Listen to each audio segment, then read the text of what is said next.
everyone, welcome to the Mufasa book reading. My name is Julia, and we are still reading from Dr. Sunny Stout-Rostron's book titled Business Coaching, Wisdom and Practice. Enjoy. Chapter 9. Supervision, Contracting and Ethical Concerns. Coaching supervision worldwide is in its infancy and is influenced by the role supervision plays for psychologists, who are required to be in the supervision throughout their training and years of practice. This chapter examines how supervision is defined and practiced internationally. Comensa, for example, defines the importance of supervision as follows: accountability, effectiveness, and professionalism are the core values for coaches and mentors. Supervision serves to help coach and mentor manage high levels of complexity, have a mechanism for ensuring accountability and ethical practice, and maintain continued professional development. This chapter explores how you should go about being supervised and/or play the role of supervisor. Chapter 9 also looks at the role of ethics in business coaching and ethical codes that have been developed in the recent years through professional bodies such as Worldwide Association of Business Coaching, European Mentoring and Coaching Council, International Coach Federation, Chartered Institute of Personnel and Development, and Coaches and Mentors of South Africa.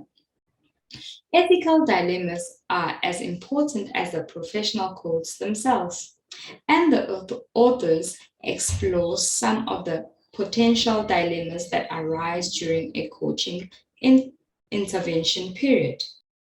A third corporate governance issue for business coaches is the standard contract they draw up for the client.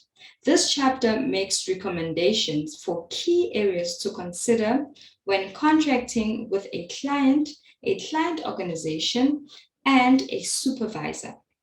Throughout this book, I refer to ethical dilemmas that emerge during the coaching process, the need for supervision for all coach practitioners, and contracting with the client for logistics of the coaching process.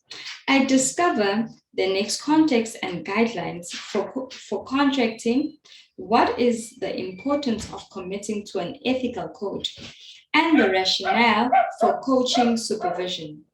All three areas are related for this reason are included in this chapter. Here I look at contracting, supervision, ethics, and supervision models. Contracting with the reader. What I would like to ask you, the reader, is that we contract together as you work through this chapter. As you read, what types of questions go through your mind, particularly as you read some of the stories and incidents that I explored? For example, what are your thoughts, your assumptions, and do you wonder how you might address the dilemma? How conscious are you of information that comes into your awareness at any given moment?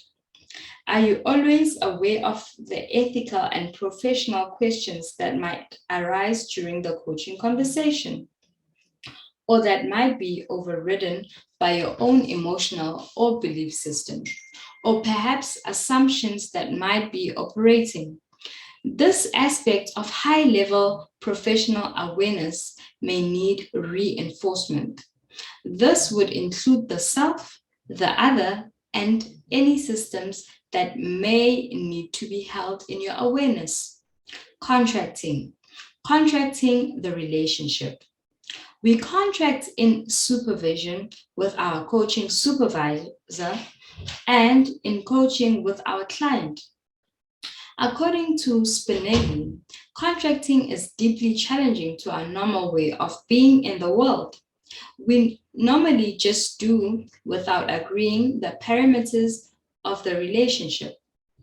The contract leverages the entire relationship, creating a set of conditions or framework within which the coach can work. Developing the habits of both formal and informal contracting is one of the first steps in beginning to understand the dynamics of formulating a coaching relationship. The coach and client agree to conditions of time, space, fees, confidentiality, and goals. In contracting, the business coach agrees to a specific set of conditions. For example, as your coach, I agree to support you in achieving the results you want. In turn, I expect you to give your best. Your success and results will be determined by the commitment and responsibility to which we both commit ourselves. I will always act with integrity, honesty, and openness, and will consistently take responsibility for my actions, communicating any concerns or issues I have. I will provide excellence in coaching, offering value and professionalism. Contracting definitions. The contract between client and coach sets out which services have been agreed and delineates all fees as well as outcomes and deliverables that can be expected. The contract sets out ground rules for the coaching relationship so that both parties are aware of their obligations. This helps prevent future misunderstandings and provides a firm basis to deal with disagreements. The contract describes the relationship between the coach and multiple parties, such as the individual client, the client organization, the HR unit, and line management. It is important for the contract to describe the difference between coaching and the other helping disciplines, such as therapy, counseling, mentoring, and training.